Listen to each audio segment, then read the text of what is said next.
This is 5th grade, standard 5.NBT.B.6 for dividing whole numbers, and we are just focusing for this quiz and these problems on different area model representations for these problems and solving them. So this is question number 6 of the quiz. The area model can be used to solve P divided by 12 is 164. Here's the area model. It says what value of P can be found using the model, and here's your choices. So when we look at this problem, P represents our dividends. So the area of P is inside these boxes. 12 is our divisor, and 164 is our answer. So one way to solve that would be just to use the inverse operation of multiplication and say 164 times 12, and that will tell you what P is.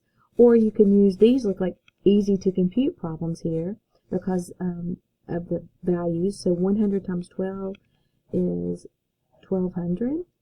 60 times 12, 6 times 12 is 72, and x is 0, and 12 times 4 is 48. And I can add those numbers, 1200, 720, 48, and I have 1968, which is D. If you wanted to do this strategy by working backwards, 2 times 4 is 8, 2 times 6 is 12, carry the 1, 2 times 1 plus 1 is 3, 0 is a placeholder, and we're multiplying 1 times those numbers, so we're just going to recopy those there. 8, 6, 9, 1, and we have the same answer. Either strategy, just if you understand the relationship between multiplication and division, or the area model here, you'll be just fine working that kind of problem. Problem number 7 says a student draws an area model representing 7,176 divided by 39 correctly. One of the values is accidentally erased. What is the missing value represented by the circle? So in this problem, I don't even have to really solve it. I just have to use some number sense here. So I'm looking for, I know that 100 times 39 is 3,900.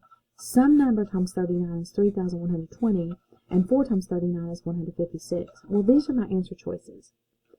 This number, 3,120, is less than 3,900, so the number has to be less than 100. So I know that this answer choice and this answer choice cannot be correct. The last digit in the number is a 0. So I know that this answer choice can't be correct, so my correct answer has to be 80. So this is one of those fluency problems that you should be able to solve very quickly.